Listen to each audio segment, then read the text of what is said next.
Hey everyone, how's it going? Today, I bring you one rather rare and definitely a unique treat. A detailed, in-depth look at the 1998 Toyota Supra Turbo 6-speed. And this is going to be a detailed, in-depth review of the Supra. We'll start it up, show the engine, get an exhaust clip and go over the performance data, as well as show you a bunch of the unique aspects of the interior as well as exterior. And before we begin, I'd like to extend a special shout out and big thanks to RK Motors, located in Charlotte, North Carolina, for allowing me to come out and film this beautiful, all-original 1998 Toyota Supra Turbo.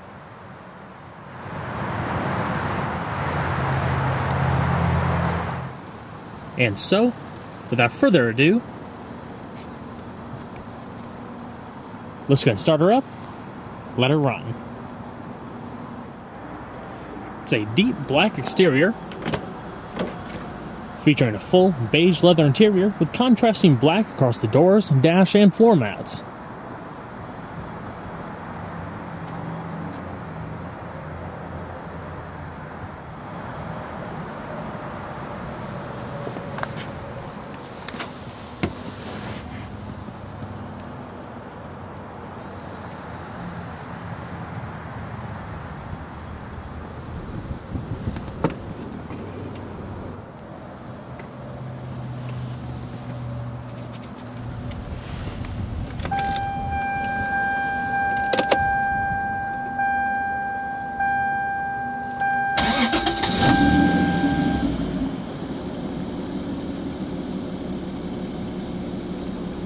Fantastic.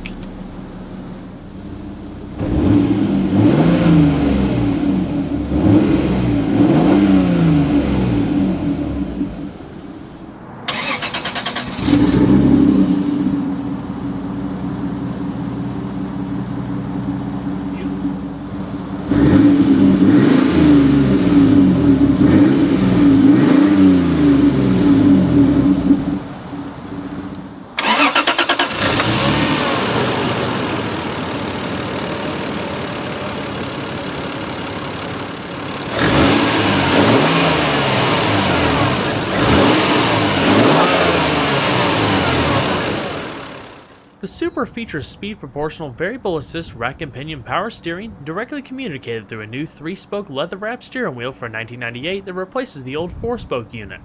The steering wheel features a lightweight magnesium core with perforated leather across the sides with grip bolsters up top to aid in a sure-footed feel. As far as the gearbox, there were 3 available depending on your trim level.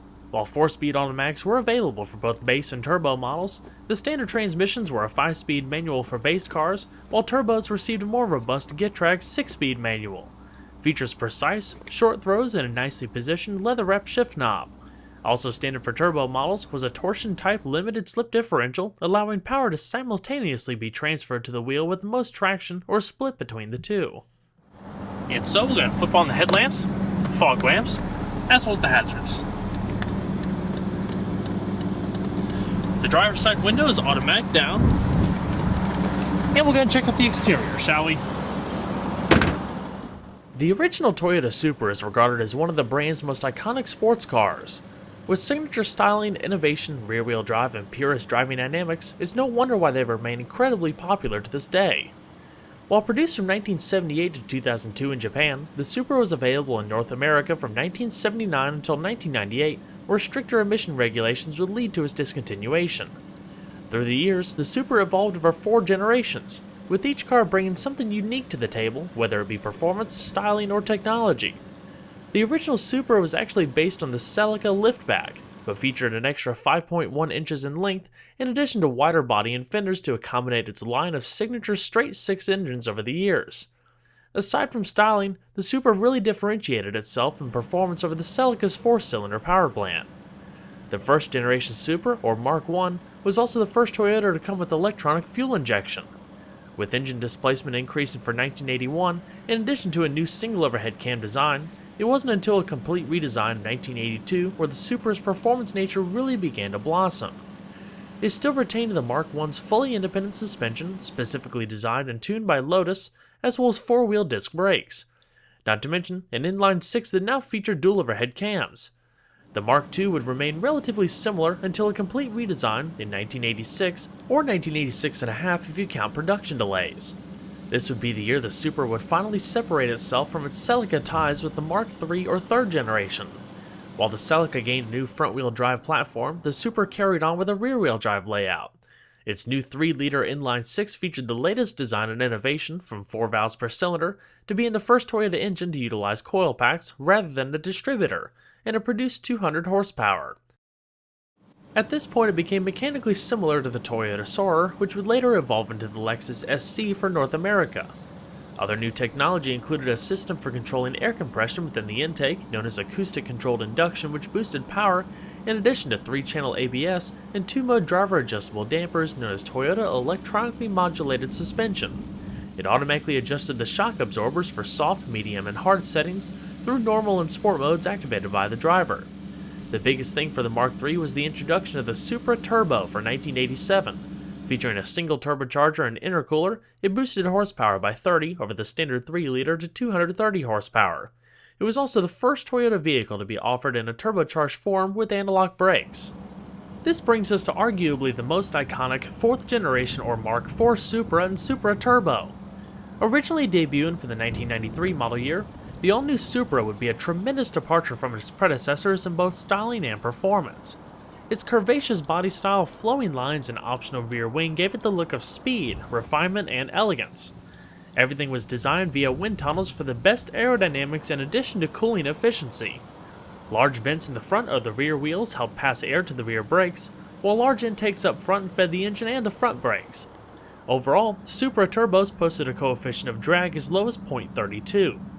The all-new Supra also featured a modified chassis derived from the Lexus SC. It's not only shorter by 5.5 inches, but it also has special suspension geometry and coilover shocks at each corner. Overall length decreased by 4.2 inches compared to the Mark III. The new car also weighs less than the outgoing model by about 124 pounds depending on how equipped.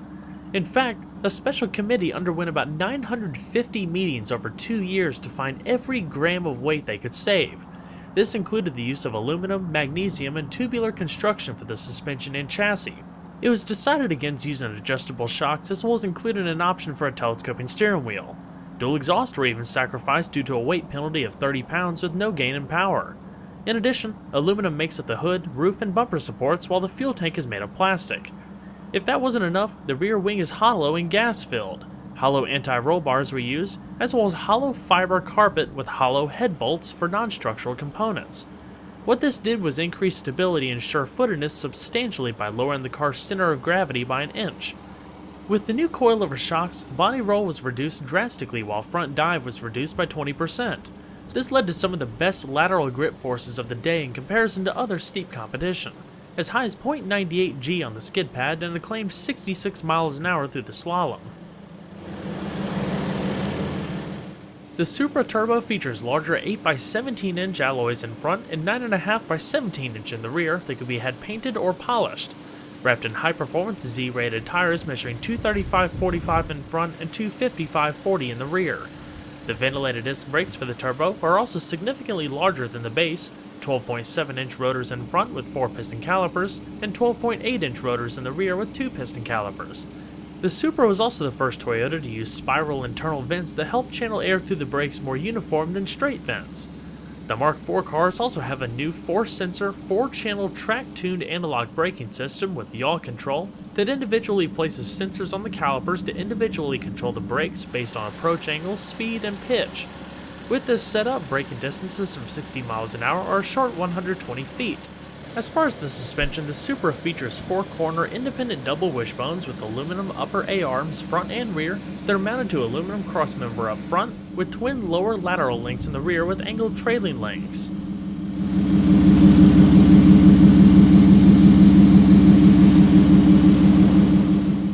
Overall length is 177.7 inches with a width of 71.3 inches and a height of 50.2 inches. Total curb weight, depending on how equipped, is around 3,400 pounds, with a weight distribution of 53% in front and 47% in the rear. So let's go and pop the hood. One of the most impressive aspects of the Supra Turbo is its engine.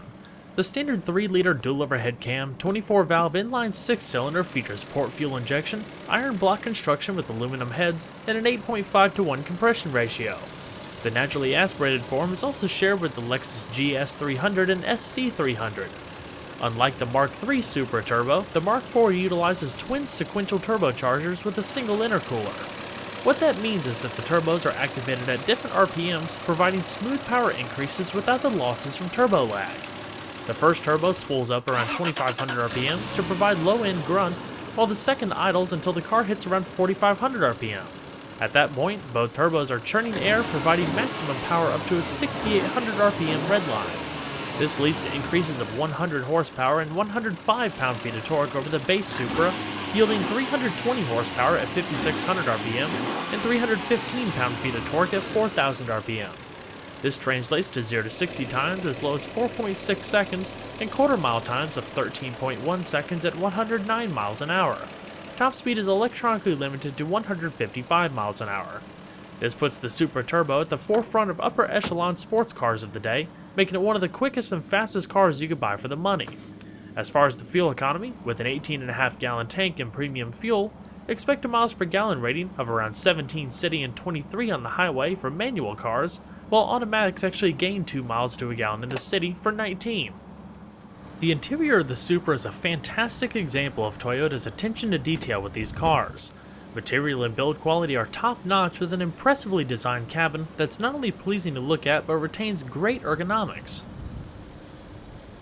And what you'll notice more in just a second is that pretty much everything in the vehicle is focused more towards the driver, making it a much more engaging environment.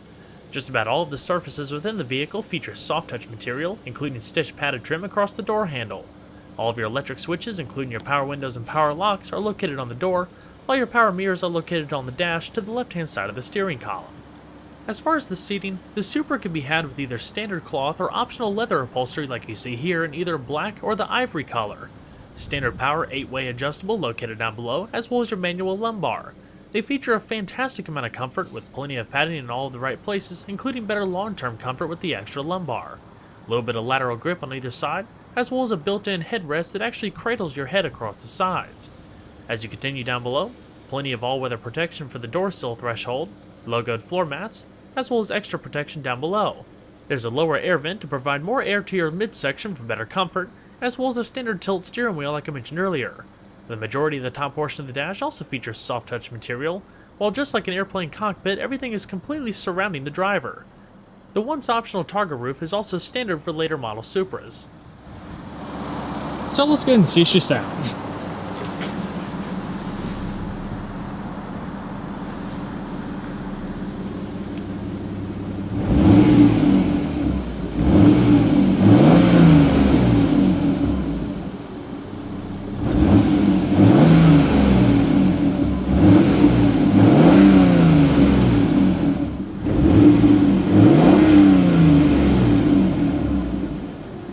A muscular, deep, mellow tone.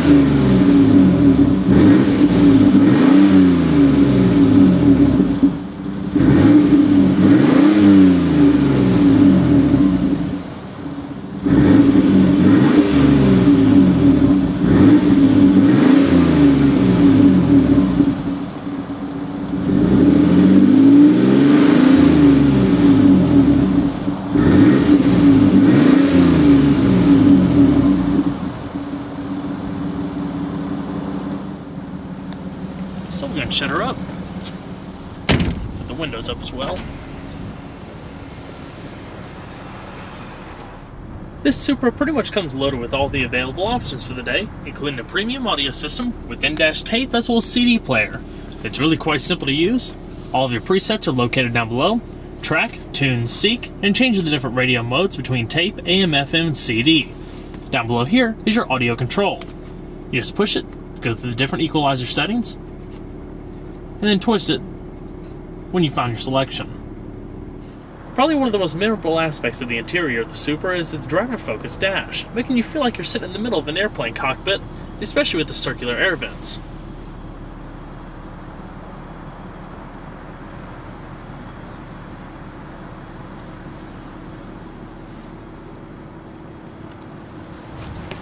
Padded visors, as well as a manually dimming rearview mirror. In the top stack here is your interior illumination, as well as the reading lamps. Now, starting with the upper portion of the dash, all of your warning lamps and indicators show up in those two little digital displays there. Your odometer and trip computer is located right above that. Your digital clock, your aircraft-inspired air vents, just twist them to close, and only the ones in this curved portion towards the driver are circular, the rest of them are rectangular. Your climate control is located right down below there, with your temperature adjustment up to the far right, fan speed, as well as your different zones, front, rear defrost, one-touch automatic, and recycling. Not to mention a lighter and or power outlet. You'll also notice, contrasting with the dark black of the doors, dash, and main part of the center console, this curved portion is actually a satin dark graphite color, which works nicely with the color scheme. Little ashtray, and a padded center console with a modest amount of space. And right below the radio are your traction modes for turning it off, as well as activating snow mode. And I believe heated seats were also optional and would go in those two spots. Your cruise control down below, intermittent wipers, and your lighting high beam turn signals. The gauges are also nice and simple with basic data, speedometer off to the right, tachometer front and center, as well as vehicle temperature and fuel off to the left. Your display dimmer is located there for dimming or brightening the interior lights at night, your other air vent, as well as your power mirrors like I showed you earlier. Very simple car overall. It's also nice the way they actually brought the door handle swooping up here, so instead of it being buried over with the natural curve of the panel here, it's nice and easy to reach. So let's go and shut her down.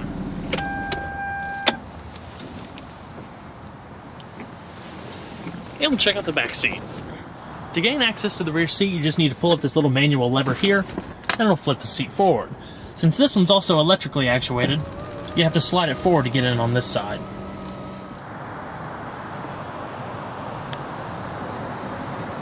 Deep little buckets.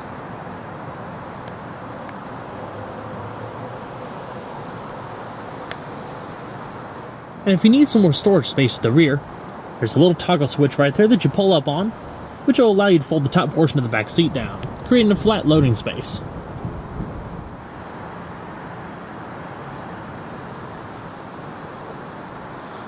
Alrighty, let's go and check out the rest of the vehicle, shall we? Just like previous Supras, the Mark IV also features a hatchback design for convenient access to your cargo space. Of course, when the targa roof is off the car and stowed in the trunk, your cargo space pretty much diminishes except for when you could fold down the back seat. Of course, when the targa roof's not in the trunk, it has around 10.1 cubic feet of storage space, definitely average and not bad for the vehicle class. There's also a cargo cover for better cargo protection and privacy.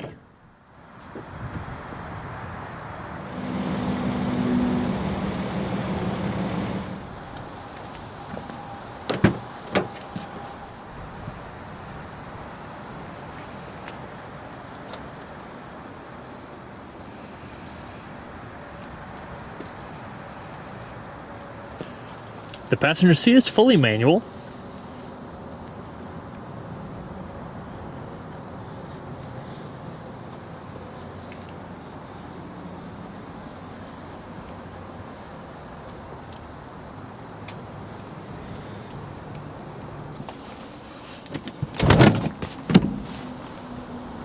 And as you can see, because this one isn't electric, it automatically slid forward by itself.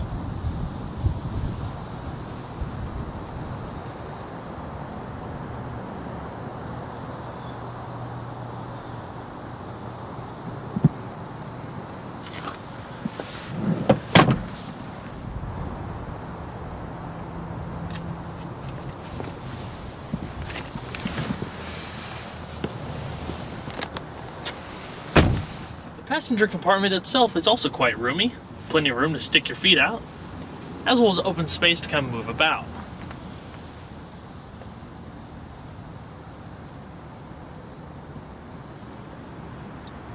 Not to mention grip handles on the A-pillars.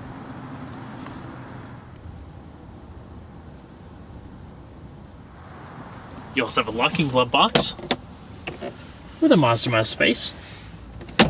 And it's also padded just like the dash and center console. The Toyota Supra is a legend in automotive car culture. With an innovative design, blistering performance, and seductive styling, the cars still look breathtaking to this day. For the avid collector, they've never seemed to lose value and should always have its established place in the collector's history book.